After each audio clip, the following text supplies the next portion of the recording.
ముందుగా అందరికీ నమస్కారం అండి. నేను మీ ఎర్రవరం కోడల్ని. ఈ రోజు మా కొత్త ఇంట్లో వరలక్ష్మీదేవి వ్రతం అయితే చేసుకున్నాను. బ్లాగ్ అయితే చాలా బాగుంటుంది, అందరూ కంటిన్యూగా చూసేయండి. ఎర్లీ మార్నింగ్ అయితే లేచాను. ఇక రూమ్స్ అవి క్లీన్ చేసి ముగ్గులతో స్టార్ట్ చేశాను. క్లైమాక్స్ చూడండి ఎంత బాగుందో. ఫ్రెష్ అయిపోయి వంటల దగ్గరికి అయితే వెళ్ళాను. వంటల దగ్గరికి వెళ్ళాను కానీ ఫస్ట్ టైం అండి బాబు షూట్ చేస్తూ వంటలు చేయడం చాలా కష్టం సుమా అనిపించిందండి. కష్టంలో కూడా ఇష్టం ఉంటే ఎంతసేపు అండి, ఏ పనైనా ఈజీగా చేసేయచ్చు.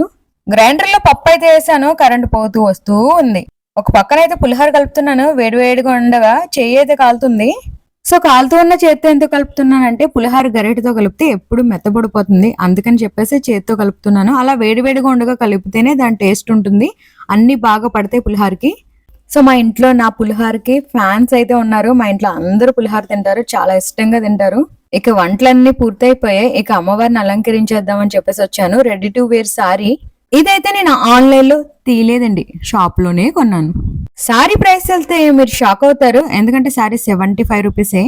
మాకు పక్కన నీలేశ్వరం షాప్ లో అయితే తీసుకున్నాను. చాలా ఈజీగా అయితే కట్టేయచ్చు. దీనికి తాడులు వేస్తారు. బ్యాక్ సైడ్ ఏమో ఒకటి కట్టాలి, ఫ్రంట్ ఒకటి కట్టాలి.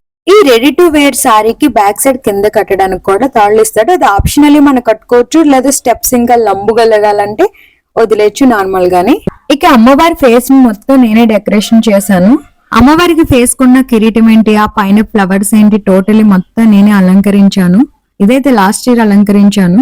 ఇయర్ కి ఏదో ఒకటి ఎక్స్ట్రా ఐటమ్ అయితే పెడతాను. బ్యాక్ సైడ్ మనం వెడ్డింగ్ కార్డ్స్ కి వచ్చే బొమ్మ ఉంటుంది కదండి, ఆ టైప్ తీసుకుంటే మనకి అమ్మవారిని పెట్టుకోవడానికి, మనం ఏదైతే కొబ్బరి బొండం తీసుకుంటామో అమ్మవారిని పెట్టుకోవడానికి అయితే ఈజీగా ఉంటుంది. కలసం అయితే ఏర్పాటు చేశాను. నక్లీస్ అయితే కొత్తది అమ్మవారికి వేద్దామని చెప్పేసి కలసానికి అయితే పెట్టాను. ఇక కలసాన్ని కూడా చక్కగా అలంకరించి అమ్మవారి పక్కన అయితే పెట్టేశాను. అమ్మవారిని పెట్టిన మండపాన్ని, అమ్మవారి బ్యాక్గ్రౌండ్ ని మొత్తం డెకరేషన్ అయితే చేశాను. లైటింగ్స్ కూడా పెట్టాను. చాలా కలకల్లాడుతూ ఉన్నారు అమ్మవారు అయితేని. స్టెప్ బై స్టెప్ తీద్దాం అనుకున్నాను వీడియో డెకరేషన్ చేసినప్పుడు. సో నా వల్ల అయితే అసలు కాలేదు. నేనే తీసి నేనే చేయడం వల్ల సో టైం అయిపోతుందని ఒకటి కంగారి. 12 లోపు అయితే పూజ చేసుకోవాలి. నైట్ నేను ముందు పెట్టిన వీడియోలో పూజ ఎలా చేయాలి, పూజ సామాగ్రి ఏంటి, పూజ ఏ సమయానికి చేయాలనేది నేను కంప్లీట్ గా వీడియో అయితే పెట్టాను కదా. సో ఆ వీడియో ఎవరైనా చూడని వాళ్ళు ఉంటే వెళ్ళి చూసేయండి. దీని కింద అయితే లింక్ ఇస్తాను.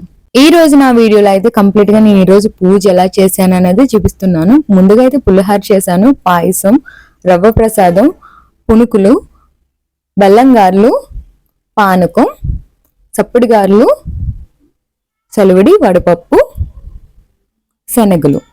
ఇవండి ఈ రోజు నా ప్రసాదాలు. చక్క అయితే 5 minutes లో చేసినట్టు అయితే చేసేసాను. చాలా ఫాస్ట్ గా అయిందంటున్నానుగా ఏఆర్. ఇంకా అమ్మవారికి ఇష్టమైన పళ్ళు, అమ్మవారికి చీర, జాకెట్, గాజులు, పేరెంటాలకి ఇచ్చుకోవడానికి తాంబూలం, తవలపాకు, చెక్క, అట్టిపళ్ళు, జాకెట్ ముక్క, శనగలు, ఒక ఫ్రూట్ ఏదైనా 2 ఫ్లవర్స్ ఇస్తే సరిపోద్దండి. నేనైతే ప్రతి సంవత్సరం ముగ్గురికి ఇచ్చుకుంటాను, అందుకని చెప్పేసి ఇయర్ కూడా ముగ్గురికి ఇచ్చాను. మా అమ్మవారు చూడండి, వరలక్ష్మి అమ్మవారు చాలా అంటే చాలా బాగున్నారు. లక్ష్మీదేవిని ఎలా అలంకరించామో మన ముఖంలో కూడా లక్ష్మీ కళ ఉట్టిపడేలా రెడీ అవ్వాలి. అందుకని నేను చక్కగా చీర కట్టేసుకుని రెడీ అయ్యాను. ఎవ్రీ ఇయర్ రెడ్ గానీ గ్రీన్ గానీ యాడ్ అయ్యేలా చూసుకుంటాను నా శారీలో, ఎందుకంటే అమ్మవారికి ఎంతో ఇష్టమైన కలర్స్ అండి అవి. అమ్మవారికి ఎప్పుడు నేను కాటుక తిలకం అయితే పెడతాను కంపల్సరీ. ఫస్ట్ నుంచి ఇది ఆనవాయితీగా పెట్టుకున్నాను. అండ్ బ్రాహ్మణ్స్ కూడా కంపల్సరీ కాటుక తిలకం అమ్మవారికి సమర్పించాలి ఈ పూజకి అని చెప్పేసి అంటారు. పేరెంట్కి ఇచ్చుకునే వారు కూడా కాటుక తిలకం ఇచ్చుకోవచ్చు అంటండి. యథావిధిగా అమ్మవారిని కలశాన్ని ఎలా అలంకరించామో అమ్మవారి పటాన్ని కూడా అలానే అలంకరించామండి. ఆచమనం చేసి దీపారాజన చేసి ధూపం చూపించి ఇక విఘ్నేశ్వరుడు పూజ అయితే మొదలు పెట్టేస్తాం. విఘ్నేశ్వరుని పూజ అయిన అనంతరం ఇక వరలక్ష్మి అమ్మవారి అష్టోత్తరనామాలు అయితే చదివాను. వ్రతకైతే అయితే మా వారు చదువుతున్నారు ఈ సంవత్సరం. ఒకరోజు కైలాస పర్వతం శివుడు తన సింహాసనం మీద కూర్చుని ఉండగా పార్వతీదేవి ఆయన ఎప్పుడు అయితే నేనే చదివేదాన్ని, ఈ సంవత్సరం మా వారిని అయితే చదవమన్నాను. అసలు ఎలా చదువుతారు విందామని చెప్పేసి చక్కగానే చదివారు. వ్రత కథకి పుస్తకమే అవసరం లేదండి, మొబైల్లో వచ్చేస్తుంది. ఎవరైనా సరే గూగుల్లో సెర్చ్ చేస్తే కథ అయితే వచ్చేస్తుంది. అండ్ నాకు మొబైల్లో చెప్తారు వ్రత కథ, అలా పెట్టుకోవడం అసలు ఇష్టం ఉండదు. మన నోటంటే మనం చదువుకుంటేనే నాకు తృప్తిగా అనిపిస్తుంది. ఇంకా మేము పూజ ఎలా చేసాము అనేది నేను చెప్తున్నాను. ఎలా చెయ్యాలనేది నేను లాస్ట్ టైం వీడియోలో అయితే అప్లోడ్ చేస్తాను, అందుకని చెప్పట్లేదు.